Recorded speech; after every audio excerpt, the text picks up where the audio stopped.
So now is the time to put thy feet up, open thy ears, and sit back as we chart the week. Good afternoon to you, Andrew Pierce. Hello to you. How are you? Hey, I'm all right, thanks, Andrew. I'm really good. How's that? What about Ollie? I'm very good, thank you, Richard. Are you nervous about your Chart of the Week debut? No, not really. Not really. Arrogant, Should I be? I see, but complacent, right. It's a big deal, Ollie. I'm taking it very seriously. Excellent. So some good stories today for us to talk about. Andrew, we have to be careful as well, given that it is polling day. I'm sure you're aware of that. I wasn't even going to mention those two words. Yeah, You just did. I may have overstepped the mark just by doing that. A red light would have gone off somewhere. Let's start with the story which has taken the number 5 slot today. T.S. Eliot once wrote, "April is the cruelest month." Good poet, but not the most accurate weatherman. Number 5. Flooding has been affecting parts of the UK, with more rain forecast for the days ahead, being confirmed that this month is the wettest April for more than a century. Unfortunately, it does look like the outlook remains rather unsettled. Further spells of rain to come through May. The country's biggest water company, Thames Water, says the hosepipe ban will remain in place despite the wettest April since records began. I can understand why people think that it is absurd when they see the amount of rainfall that they've seen over the last 24, 48 hours. But the fact is that groundwater levels are at a historic low. We want to keep people's taps flowing, so these provisions have to remain in place until we get a different message from the Environment Agency and others. It's been the wettest April since records began, but despite the rainfall, drought warnings are still in force across the southeast. And more bad news, wintry conditions have been forecast for the upcoming week. Wintry conditions for the upcoming week. Andrew Pierce, can I tell you something I find a little bit irritating? Is when lots of people have been tweeting saying, why is there still a hosepipe ban? It's raining. When it's not as simple as that, Andrew. No, of course it isn't, and I'm not one of those who's been tweeting about the hosepipe ban. It probably should stay in force because 1 month's rain doesn't make up for 2 or 3 years of relative drought.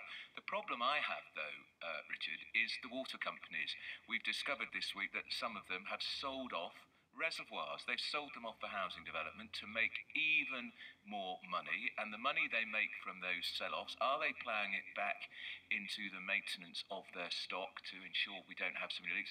Clearly, if they are, not enough, because yet again it's the domestic consumer whose bills rise relentlessly who get hurt by this. And I think... Is this a Daily Mail columnist calling for the water utility to be nationalised? No, That's what it sounds like to me, Andrew. When did you become such a lefty? No, I'm not. I tell you what I wouldn't mind, though. I do think it's a problem quite often, and I've thought this for a long time, that so many of our big companies are bought by overseas institutions, and that's the case with water, that's the case with Heathrow Airport, and I just feel then the profit motive is far more to the fore and not enough civic duty comes into it. Isn't this why they used to be nationally owned? Because of their national importance? Well, they were inefficient, and the Thatcher government, of course, wanted to make as much money as possible, and they were inefficient, but they seem to be still inefficient. I think. Well, hang on, Andrew. Hang on a second. I think that's a bit of a one-sided argument. I mean, I'm not going to win any friends by saying this, but it's really easy to paint the water companies as the villains of the piece, and actually,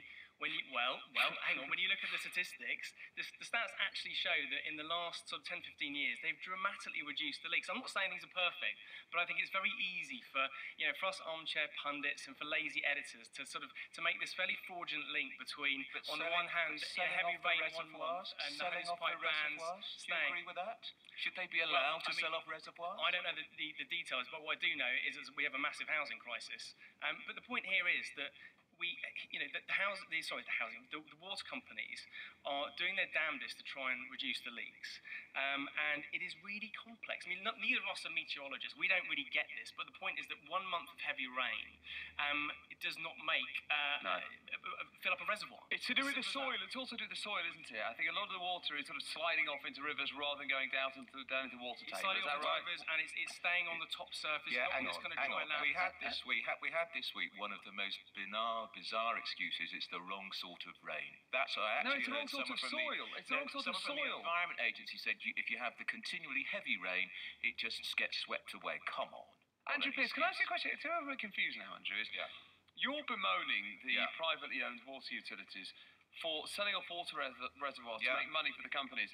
And yet you, as I understand it, you endorse the Thatcher government's decision to sell off the water utilities to make money for the government. I don't have a problem with the water companies being owned privately, Richard. I have a problem with them selling off the reservoirs if they don't plough the profits from that back into the infrastructure, which they're not, in my view, looking after properly. That's my big problem with the water companies. Yeah, well, there's a regulatory body whose specific job it is to monitor these things. Well, they're not doing a very good job. We can pontificate about this as much as we want, but they set targets, and if they don't meet the targets, then the water companies get punished. Let me say for the record, that water chat and rain chat was a lot more passionate than I expected it to be. Thank you, Andrew Pearce, Nolly Kendall. That's the opening topic on this week's Chart of the Week. That was number 5. Let's move on to number 4. They say money can't buy you happiness.